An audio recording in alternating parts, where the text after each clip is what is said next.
Sibia ikan sa harang dakbayan sa Subo sa kusog nga 10,000 watts. Naguna sa balita o komentaryo. Oras sa diway WS Super Radio alas 3:05. Tak na hatod ka ninyo sa Max Vid. Mag-Max Vid para kargado ang lakas ng katawan, listo ng isip pati sa lambingan. Yesco Motor Parts, multivitamins plus minerals, Centrum Advance, alagang di magkukulang. Biogesic, sa sakit ng ulo o lagnat, dito na sa magaling magpagaling. Biogesic. Alvin Abakita sa Super Radio.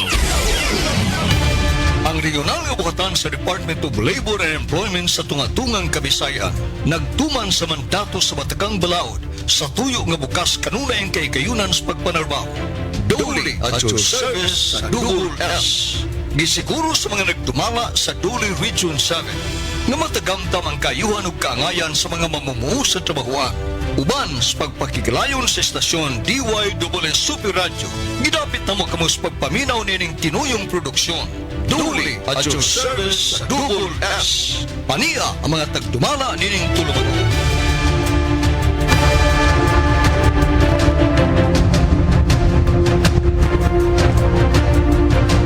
Ikalamang hapon itong tanan og laing edisyon na usab kini sa tulumanon. Doli at your service sa Double S mga higala. Ako yung kapuso Super Alvin Abakita, uban sa atong partner karon from Department of Labor and Employment Region 7 Regional Information Officer Dr. Bob Cabardo.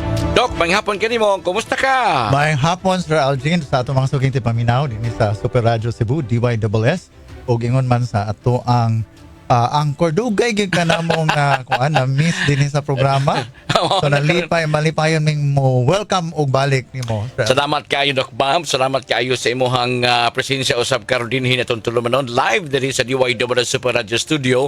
Unya kamo sa ron namati naminaw natong Sibya, ay mo usabin ninyo makita sa live streaming sa Facebook page station ang DYSS Space Super Space Radio Space GMA. I-click na ang live, makita mo yung Dr. Bob sa inyong cellphone, YouTube sa dunay signal. Mga kapuso nga nagpaminaw ning tulumanon diri sa Dole at your service sa Double N. Mga mapuslanong kasayuran may labot ang katungod sa mga mamumuo. Mga mapuslanong kasayuran mga higala sa kahigayunan o mga benepisyo nga pwedeng maangkon sa itong mga mamumuo usab mga kapuso.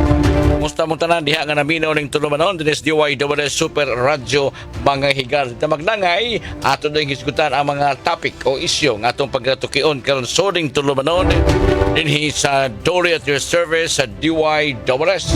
Naminaw kamo nining tulumanon. Duli at your service sa Double S. Masayran mo ang imong batakang katungod isip mamumuo. Pinaginin tulumanon. Duli at your service sa Double S. Adlaw karon nga Miyerkules mga higala. Sa 8 sa buwan sa Hulyo tuig 2026. Sa atong diskusyon karon uman sa tuwang Information Officer sa Department of Labor and Employment mga kapuso, ato rong hisgutan mahitungod sa programa diin ang Regional Office sa Department of Labor mao'y silbing host niini sa dakong kalihukan dinhi sa Central Visayas. Kini umaabot nato nga kalihukan ang National Peso Congress on October 2026. Peso Map Central Visayas unya ang mo-host inito mao ni ang Peso Map Central Visayas usab mga kapuso. Og unsa ni nga acronym ang Peso Map, unsay nagpahipi nga mga mapuslanong kasayuran nga ikaw ug ako ang masayod niini atong ihatag ang kagayunan sa tuang resource person from Department of Labor Region 7 Information Officer sa Regional nga buhatan Dr. Bob Cabardo. Please tell us Doc unsay ipasabot ini nga Congress unsa ni nga acronym nga Peso Map. Salamat Super Alvin. Ang Peso Map meaning ana mao ang Public Employment Service Officers. Unya ang kuana na opisina ang Public Employment Service Office, no? Or PESO. Unya ang MAP mao nang Management Association of the Philippines. So kana sila ang PESO along with MAP giusa. Peso Map mao na ang ato ang buhatan diin ang tanang mga PESO, mga Public Employment Service Officers sa matag local government unit, ma city man na o ma munisipyo, diha sila nga grupo. And then ang Department of Labor and Employment ang mubuhatan din sa rehiyon and even the whole country, ang DOLE may nag-supervise na nila. So whatever programs alang sa paghatag og mga oportunidad para makatrabaho ang atong mga katawhan nga way mga trabaho, diha mismo sila mo duol, no? Muhangyo, mo susi kung unsay mga job openings or job vacancies din sa atong rehiyon o katong mga lain-lain pong lugar din sa nasod. Super LG. Why do we need to have a Congress ini Doc Bob? Sorry if sayo pang gani ko, primero ba ni nga doon Congress ang PESO and the Management Association of the Philippines? Ang atong Peso Map Central Visayas nga ipanguluhan karon sa ato ang kanang Lapu-Lapu Peso, no, director si Dr. Kim Romagos Francisco. In fact, nag-meeting sila karon nila ni Regional Director Attorney Roy Buenafe, nila ni Assistant Regional Director Emmanuel Ferrer, ug ubang mga hepe, no, sa ato apong kanang mga field offices sa Bohol, Cebu ug sa Tri-City Field Office. Ang tumong niini dili na siya kay karon ra ang Congress kada tuig yun Super Algin para mag hinatagay ni sila or mag-share sila og mga impormasyon kabahin sa kung sa may mga maayong practices nga gihimo nila aron mas mulambo, mas mahatagan og kahigayunan ng atong mga kaigsuonan nga makatrabaho Okay. sa diha mismo sa ilang mga lugar o kaha sa ubang mga lugar sa nasod. Unya, gawas ni ana maghatag pud sila og mga training Super Algin na sila mga giimbitar ang mga speakers para muhatag nila additional mga skills or maybe mga programa sa diin magpalambo pa mas hingusgan o mas mapalig-on pa ang programa alang sa ato mga Public Employment Service Office. Oo. Ang PESO, bisan din sa ato sa syudad o dito sa mga kalungsuran o sa bang parte sa rehiyon na ginisla sa mga local government units is to provide an opportunity sa ato mga kaigsunan gustong manrabaho, di ba? Na ano ito ang mga vacancies, may it be local, national, or overseas, Doc Bob, no? Asap mo sila magkuha ini mga vacancies, Doc? Ang mga vacancies naa po na ato mga private sector, mga private companies nga gi-accredit, no, naay ka ng kuan sa naay tie up, no, mismo sa atong mga Public Employment Service Offices, even sa DOLE. Makuha na siya nanay mga lista diha unya each time nga na sila yung mga Vacancies. opening, mga job vacancies, i-report na nila, ipadala nila nga to sa atong PESO.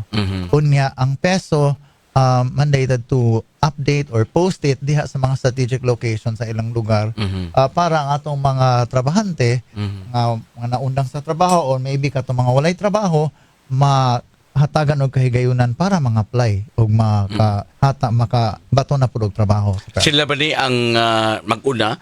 Labi na kung doon na ipahigayon yung mga job fair, Doc Bob? Sila gyud na Super Algin. In fact, ang atong City of Cebu, no, local government unit through its Department of Manpower and Development Department of Manpower Placement DMDP? DMDP Manpower Development Placement Office, no.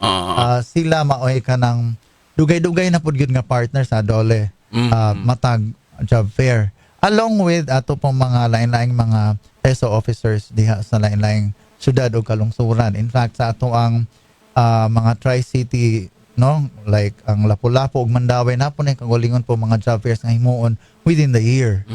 Ang atuag yung pinakadako nga himuon along with the DMDP kanang ipahigayon nato matag Mayo 1, but then ang ato po mga PESO, lain-lain mga local government units sa Public Employment Service Offices magpahigayon sa og kanang mga job fairs sa like Lapu-Lapu na po na ilang schedule. Usay itunong na nila kanang magsingabot ang pista o kaha ang ilang Charter Day, no, nga kanang celebration. The same way with Mandaue. Ang aton sa probinsya sa Subo magpahigayon sab na sila og kanang linain nga kuan job fair. Usahay pod itunong po na sa atong Labor Day celebration matag Mayo 1. The same way pod sa ato ang buhatan sa Bohol, ang atong Bohol Field Office, ang atong mga local government units with their pesos pod naa po na sila kanang close coordination para magpahigayon og mga job fairs. Unya Kada tuig nga ipahigayon ng kanang mga job fair, Super Algin, gi-review po na, gi-report sa Manila on sa mga resulta, pila ka book na hire on the spot. Unya ang atoa pong mga posibleng himuon pa para mas mahimong kanang mahapsay, unya mas matarong pa ang pag-organisar sa ato ang proseso sa pagpahigayon sa job fair, Super Algin. Labi na karon nga si Secretary Francis Tolentino, ang iyag yung mantra karon mao ang trabaho agad. Trabaho agad sa konteksto nga paghatag og trabaho sa atong katawhan. Unya trabaho agad sa parte sa mga trabahante sa dole nga kung naay mga nanghinahanglan og atensyon, hatagan gidayon sa maong atensyon. Doc, I'm sure ang kining gibuhat sa mga peso, may it be in the province, mga cities, in whole country, Doc, ang target ini mao ang pagminos sa gitawag og unemployment unemployment rate nato ni mga panahona. But despite nini ang mga paningkamot, doon na pagipimigawas nga mga reports nga napagyapoy issue on unemployment, underemployment, bisa pa mas paningkamot nato nining peso sa dole nga maminusan ang atong gidaghanon sa mga wide trabaho. Ngano ka, Dok? Unsa kay mga factors, mga contributing factors ganong despite sa paningkamot ni ining mga job fairs nato, napagyapoy unemployment rate gihapon, Doc Bob? Ang ato ang tubag ni ana, Super Algin, tungod kay ang ato amang populasyon, di ba, kada tuig nagsaka gyud ta, no? Ang mapuno katong mo graduate mapuno sa mga employable age or mga grupo or kaning mga gitawag nato sa labor force, so that each time nga nay additional kuan kanang mga tao nga mapuno sa atong populasyon sa pwedeng mo trabaho, understandably na po na impact sa atong unemployment situation sa nasod. And the same way with the region. Now, kung na-increase sa atong populasyon, sa atong labor force participating group, posible po na nga na-epekto sa katong naay kahigayonan makatrabaho o walay kahigayonan makatrabaho. Daghan na pong factors, no, nga nung dili makatrabaho ang tao. Una, napoy uban nga di ganahan matrabaho, ganahan lang magsigig po sa balay. Okay. Another is, napoy uban nga kulang sa kato-kato or skills, kulang po sa kaisog pang-apply og trabaho. Kaya lagi, di ba, kung mag-apply kag trabaho, mag-interview, mag-submit ka mga papeles, mo ato kag kanang mga lain-laing mga ahensya sa kagamhanan, di makatag og clearances. So, pipila ni sa mga factors nga posible mag-contribute ngadto sa rason nga nung ang usa ka tawo dili makatrabaho. Another, of course, is that nga kuan gyud ang gitraining sa eskwelahan lahi sa kung unsay naa sa industriya, gipakita sa industriya. Oo, so job mismatching. What's taught in school wala dili ma-apply sa mga graduates nato ngadto sa kung unsay kanang demand sa ato mga trabahoan or kumpanya. Mao na nga ang parte sa Department of Labor and Employment gi-address na nato para in fact ang kaning ato mga peso officers usap po na sa ilang mandato nga ang ato ang mga walay trabaho moadto nila unya kung kinsa tong kinahanglan pa og additional skills nga i-train, mutabang na ang lain pong mga ahensya sa gagamahanan along with even the employers nga kanang pwedeng mo partner, no, as training institution sa para nay ang katong kulang nga skills pananlitan katong na-mention nimo kaganya housekeeping. Dagang hiring sa hotel on housekeeping unya ang atong mga aplikante walay maayong kato-kato or kahibalo kabahin ana nga maong skills. So ang ato ang kanang attached agency, especially ang TESTA, with the regional director si Sir Gam, no, Vicente Jr., aktibo po na sila nga mutabang nga mohatag og kahigayunan nga makabaton og skills or kahibalo kabahin sa housekeeping ug uban pa mga panginahanglan sa atong mga trabahoan kanang mga tourism oriented nga kuan industry or even katong sa construction, even sa kuan po nato BPO sa mga call center companies nga makabaton ni mga tawhana og kahigayunan nga makakuan sa skills, may nang motabi kung more mo tubag sa telepono or mo facilitate og kanang customer service kung gikinahanglan o kung kanang housekeeping ang panginahanglan naa po na gihatag po na nga kahigayunan. In fact karon Undersecretary Francis Tolentino and of course sa suporta sa atong Regional Director, sa Atty. Roy Buenafe, o sa iyang mga hepe, usa na sa gitanaw karon sa Super Elgin, kay lagi ang atong Secretary Francis Tolentino, gihatagan kuan gyud kanang gibug-aton karon mas dakong atensyon ang trabaho agad program. Okay. Mauna nga ang TESDA gitan-aw pud gyud na niya karon nga dakog ikatabang sa dole ug ingon man sa ubang mga ahensya sa kagamahanan pag hatag og kahigayunan aning mga kulang pa sa skills or kulang sa mga experience sa atong mga pwedeng mo trabaho or the unemployed group or even atong mga underemployed groups nga katong ni trabaho na lang bitaw kun mitang gitrain sila as unsa ba pipilaan na engineer unya na sila lisensya, however wala sila kanang kanang confidence or pagsalig sa kaugalingon kuwang pang-apply or naa pa sila skills nga kulang sab mahadlok sila, so pwede silang mo kanang adto sa TESDA, inabagan sab sa kung ano naman po nato ang Professional Regulations Commission. Kani sila nga mga ahensya ang posibleng mutabang, and these two agencies, the Professional Regulations Commission, even ang TESDA, are attached agencies sa Department of Labor and Employment. Naka-remember ko na, Doc, one time, yung kanabitang ang imong giingon niya, unsay natudlo dito sa academe, sa school, wa mo match sa unsay gikinahanglan sa pantrabaho para ato mga aplikante.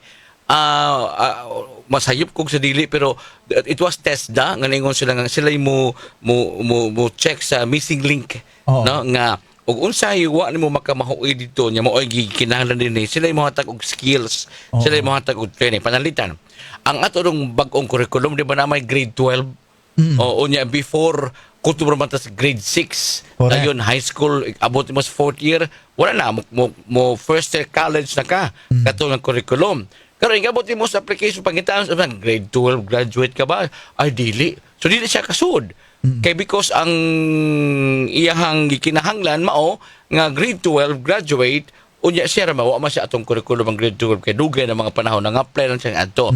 Now, dili na siya problema tungod kay ang TESDA mohatag nimo skills training aron makabaton kag for example, carpentry, panday. Nagpanday na siya karon ha. Unya wala kay in situ. Ang TESDA mohatag nimo sa skills training may tungod sa carpentry in order to acquire a national certificate number 2 nga pa hindi ka makatrabaho sa mga dagko na unyang kumpanya isip panday. Kaya naman kay skills training from TESDA mo na siya gitawag nga ang missing link ang TESDA mo'y musod aron ka makatrabaho ma-link na ka sa sa industriya nga pwede na ka mo trabaho. So wala magkuha ang gobyerno, wala magkuha ang Department of Labor. Sakto gyud ka, Super Elgin. Kaya na ay mga line agency attached to DOLE like TESDA nga mo fill in or mo fill out sa mga missing link kung ay di man ko grade 12. Dapat ganun dito yung gidugang nga kung ka sa grade 12, waka ka ato ang college, pwede na ka makasulog trabaho with the skills training offered by TESDA. Sakto ka, Super Elgin. Mao na nga ang atong katawhan nga panitan kulang sa skills. Ang buhaton na gid ana mo adto sa Department of Labor and Employment sa among buhatan o kaha mo kanang kuan pod mo adto sa TESDA kani nga mga ahensya dakog ikatabang para makabaton mo additional nga kahibalo kabahin sa inong gustong trabaho. Okay, bala taon ka puso ha. Atong istoryuhan ang line-up sa activities. Pwede ba na ito ma-share, Doc Bob? Yes. Sa Congress, no? Karon na ay upcoming sige, balikan ta ka, Doc Bob, ha? Naminaw ka mo nining tulumanon. Duli at your service sa Double S. Masayran mo ang imong batakang katungod isip mamumuo. Pinaginin tulumanon. Duli at your service sa Double S.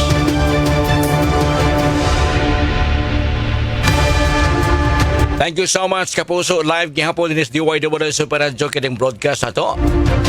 Eksklusibo iya sa Department of Labor and Employment Region 7 uban sa pagtambayayong sa DYWR Super Radio GMA. Mga higala, mabati ta sa inyong Facebook page. Kaya nga itong Facebook page sa istasyon, ang i-type lang ang DYSS space, Super space, Radio space, GMA. At atong resource person karon hanitig larino sa mga hisgutan na may tungod sa pamuo, especially sa maabot nga National Congress. Dili ni siya regional level kundi buok Pilipinas kini mahigala National Congress about sa peso map o sa kahigayunan unsaon nga mas mulambo pa ang Public Employment Service no?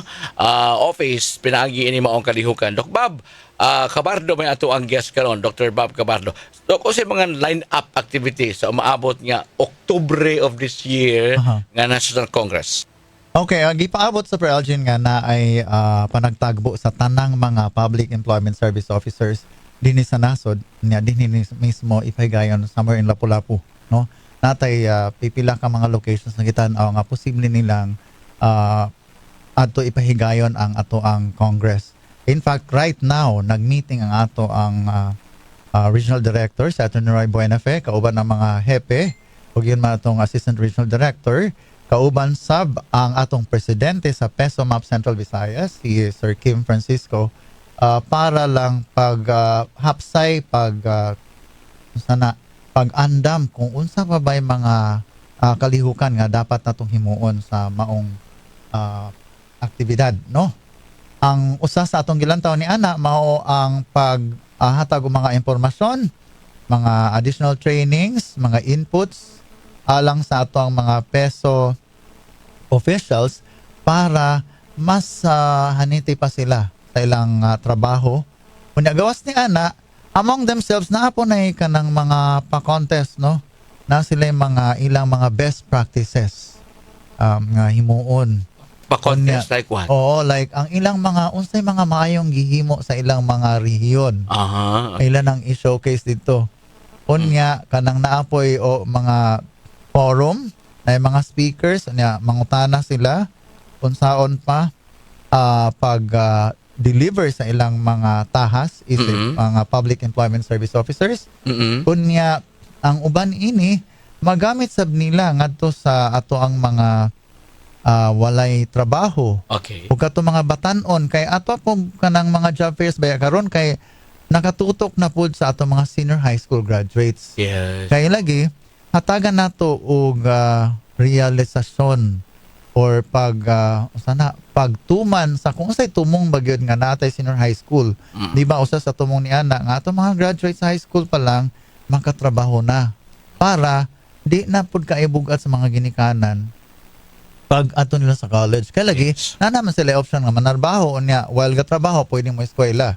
Kay kahibalo naman sila, na naman sila mga skills sa kung unsay gikinahanglan sa ato mga kumpanya, no? Sa mga trabahoan. Tungod lagi kay bag-o pa ni, so medyo kanang uban kanang dili pud kaayo receptive bitaw nga sa senior high silang graduate pwede na sila manarbaho kung gusto sila provided nga naa sila sa mga skills. Mauna nga ang ato apong curriculum sa senior high hatagan po nag-attention sa atong kanang kuano sa DepEd and even sa CHED sab nitabang sab sila ana para pagsiguro nga ato ang kanang kuan along with TESDA di ay pagsiguro nga ato ang mga graduates tinuuray gyud nga kung NC2 certificate holder sila tinuuray gyud nga naa sila kanang kahibalo unya makaya nila ang demand sa trabaho. That's good. Mo gid labing importante kay ang industriya usab magkinahanglan naman po nag-usay credential, no? Sa aplikante ning trabaho. Unya ana kanindot ana Super Algin kay kung NC2 certified na ka, usa sa gikuan karon sa mga makatrabaho sa kagamhanan, di ba kinahanglan matag civil service eligibility na anay programa karon through the initiatives of TESDA and the other officials nga along with the civil service og sa kuan po nitabang po ng dole niini nga kanang mga graduates nato nga naanay NC2 certification, kaning NC2 certification nila will now serve as their passport to civil service or public service ngadto sila sa gobyerno mo trabaho. Okay. Kay imbis mo take pa sila exam sa civil service naay proseso nga kanang NC2 ni mga certification mao na nay kanang mo serve as kuan mo sa civil pero service. Pero naapagya po ng civil service exam. Naagya po ng exam as an option. However, murag naanay kanang kuan ron ang TESDA, giplastada nila nga ang NC2 certification can be enough kanang kuan proof nga kana nga tao Eligible eligible to work sa gobyerno. sa gobyerno. Oo. And chances are na nakas gobyerno, pwede po ka maningkamot, no? Oo, Aron mas kan pusaka pa ka. pa imong posisyon. Sakto ka. Kay padanitan in situ sa mga in situ takers mao ra man inyong trabaho. Pero it doesn't mean kutob ka diha. Kay pwede man kang Yes. mo kuha pag civil service aron pag saka Pwede. sa imong ranggo, di ba? To some extent, pwede pa na, or pwede po nga palitan kung kontento na sila, pwede na sab nga kuan kanang dili na yung mga inana nga mga As long as Although, sa gobyerno di naman ka mahadlok o musira man. oo, kana kay the Oo. biggest corporation ba yan? Correct. No, sa Oo, nasod. okay. Dok lang pa ato katong Oh. liho. Liho. Ang labor Liho. inspectors Okay. o hearing officers. L-I-H-O. Liho. Ang LI mao nang labor inspectors, ang atong HO mao na ang hearing officers mga higala. Okay. Unsa man ni sila? Ang labor inspectors mao na yung moadto sa mga kumpanya, mo inspeksyon, mo susi kung compliant ba o nituman ba sila sa mga lagda sa Okay. atong pamalaod nga nagtan-aw sa departamento sa pamug empleyo or DOLE, no? So kana sila labor inspection side kung naay mapanitan, naay construction o naay nahagbong or naay aksidente, sila naay mo conduct anang occupational safety and health investigation. Okay. Mo susing anong nahitabo na, and then mo rekomendar og work stoppage dayon, no? Kana siya. Yeah. Another is kaning sa hearing officer. Kung naanay mga paghusay kanang kung naay mga kontrobersiya between the employer o sa empleyado, kaning mga hearing officers nato may ma-involved. Kay sila man ang kanang mo hatag og kanang kahigayonan sa matag habig nga madungog ang ilang mga rason nganong nahitabo ang sitwasyon sa empleyado o sa employer. Apil ni sa Congress.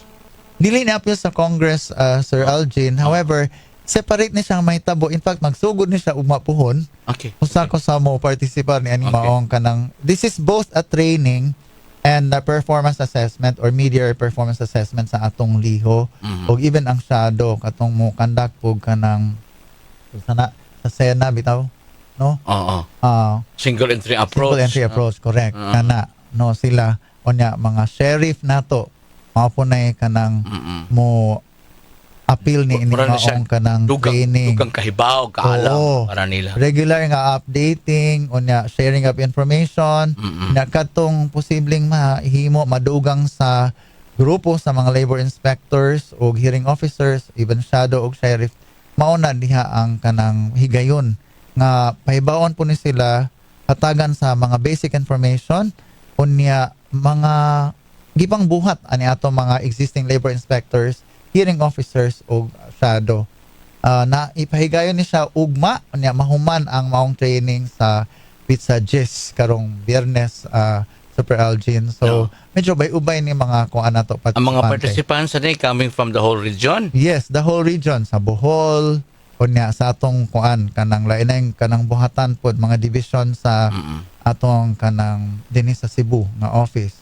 Cebu Provincial Office, ng ipanguluhan ni Ma'am Marites Mercado, ang atong Tri-City Field Office, ipanguluhan ni Ma'am Testan Camco, and some mga organic personnel gikan sa atong Office of the Regional Director, sa MALSO or sa Med-Arb and Legal Service Unit, unya sa ato sab sa duha ka TSSD, ang atong Labor Relations and Standards, ug sa atong Welfare and Employment. So, Dok, annually, doon na ba pag-ubos, inong talampo nga, pag-ubos sa gitaghanon, ihap sa mga nipasaka o asunto, reklamo against the employers or nagkadaghan maghinuon sad? Ang ato ang gitan-aw Super Algin sa pagkakaroon, no? Although I don't have the records at hand, no? Karon, I may be giving you the actual figures when I reach the office. Ang ato lang makuan karon is, ang atong buhatan, kanang nagsige jud nag-monitor sa kanang nanaktak, no? Naghunong og operasyon na mga naapektuhan nga trabahante. Okay. Unya kanang unsa na ang mga sektor. So far ang atong nakita karon nga naay mga industriya nga daghan nga mo hunong, pero naapoy mo sulpot nga mo kuan mo mga locators ba, no? sa laing lugar pananglitan within the region. Pwedeng sa Sugbo o kuan. So murag akong tanaw medyo bala-balanse, although we're hoping mas mo menos pagyud katong unemployment rate ba karon is within 4.5%. No? So we're hoping to reduce it further. Ang ato lang unta nga kung naay mga problema tali sa employer, sa mga tagdumala sa atong negosyo, mga kumpanya, ug sa atong mga empleyado, magkuan lang sila, magsabot, tan-awon kung unsa magyud ang rason sa maong panagbingkil or mga kulo-kabildo or concern. Kunya, kung di na gimatabang adto sa atong buhatan, kay atong pangitaan nagpaagi kung unsaon pa nga magkasinabot unya masulbad ang maong problema nga dili mo resulta sa pagkawalay trabaho o pagpanira sa atong mga negosyo. That's good. Okay. So, nahabilin na itong pipila ka minutos sa Doc Bob atong inviton o pahibaon ng atong mga kaigsunan regarding first sa ato ang National Congress sa PESOMAP and of course, ang kalihukan ugma hangtod sa Biyernes sa mga labor inspectors and hearing officers, no? Pagpahait pa sa ilang salabutan ug kaalam aron usab nga maminus-minusan, no? O masabtan both parties, the employers ug ingon man ng mga empleyado ug matagaan pag igong kahibaw ang atong mga kawani parehas nato, parehas namo ug kung si angay nga katungod usab nga huptan parehas sa katungod sa usa ka mamumuo. So first and foremost, Doc Bob, please, ato ang invite ng atong mga kaigsuon na pahibaon nato sila. Okay, ang atong mga mga naminaw karon og mga nitan-aw sa atong programa dinhi sa Dole at your service dinhi sa Double S, atong gihangyo nga mo appeal katong mga public employment service officers nato sa kalungsuran og mga syudad nga mo appeal sa atong National Peso Congress. Ipahigayon kini sa Oktubre ning tuiga, somewhere in Lapu-Lapu. So pag kuan lang mo, pag monitor mo sa among Dole Region 7 page, ingon man sa atong website ang ro7.dole.gov.ph, kay diha nato makita ang atong mga impormasyon kabahin sa maong convention. And then another, ang ato apong labor information ug hearing officers nga training magsugod ugma puhon hangtod sa Biyernes. Ang ato lang gihimo ni sa Dole aron pagsiguro nga naatay enough numbers or saktong numero sa atong mga labor inspectors o yun man hearing officers, even shadow sheriff nga makatabang sa operasyon sa ato ang buhatan para mas mulambo o mahapsay pa kini uban sa leadership sa atong secretary si Secretary Francis Tolentino, ingon man atong regional director si Attorney Roy Buenafe. And by the way, before mo end kana Yes, Algin, ato diyan kuan ang akong mga kaubanan sa USJR, ang Adelante Group, kay naa sila alumni homecoming karong Sabado. Makita-kita ta dito hopefully, no, either morning or gabi ato sa Basa Campus daw. Thank you so much. Mga kapuso, inyong nadungog, nabati si Dr. Roberto Bob Cabardo, ang atong Regional Information Officer sa Dole 7, uban sa ato usab nga Regional Director Attorney Roy Loren Buenafe nga kining panahon na nag-meeting na busy kaya na sa maabot na kalihukan sa Congress, no? Ni mga panahon na sunod-sunod, but hopefully in the next episode basig makadalikyat si Attorney Roy Loren Buenafe to also give us more information on sa mga ato siyang kuan gampalaon. Of course, di ka mawad kaarigid sa nagigihapon. And of course, naminaw sa to karon atong higala si Ma'am Mitch and Rasmin Ralios ni mga panahon na karon. Salamat kayo sa pagpaminaw. Thank you so much and God bless you. Og wala igong panahon ito panaguban karon sa tulumanon din sa Dole at your service. Mapasalamat ng istasyon DYWS Super Radio GMA din sa Sugbo sa Department of Labor and Employment Region 7, especially sa tuwang Regional Director Attorney Roy Loren Buenafe o mga nagkadayang mga hepe sa lalayang mga division din mismo sa Department of Labor Region 7, mga kapuso. Of course, ang atuang willing and able kanunay na bisag basic ni atuang resource person ni agyod gintaon ni uban kanato nini sa tulumanon sa Dole at your service sa DYWS. The next time sa laing episode usab sa maong tulumanon sa ngasto ang partner Dr. Roberto Bob Cabardo, ako Super RG Abakita. Salamat. Please stand by sa padayuntang pagsunod sa impeachment trial sa atong tulumanon din is DYWS with our flagship station DZWB. Salamat and please stand by. Hantod sa sunod higayon, sa laing kahigayunan nga masayran mo, ang imong batakang katungod isip mamumo, inyong nadungog ang tulumanon. Duli at your service sa Double S. Super Radio DYWS. Ang Super Radio Super Balita atong kaninyo sa Brought to you by Glucopro. Say yes to the Super Fiber Drink Glucopro. Alan Mahai sa Super Radio. Super Radio. Newsbreak, karong oras sa atong dawatan ng report ni Super Alan Mahait. Super Alan, pasok. Nabala ka si Mayor Nestor Sibala ang malangan o di ba hinayon ang pagkuman sa bus rapid transit din mismo sa Dakbayan sa Subo gumikan wala maaprobahi sa konseho sa Dakbayan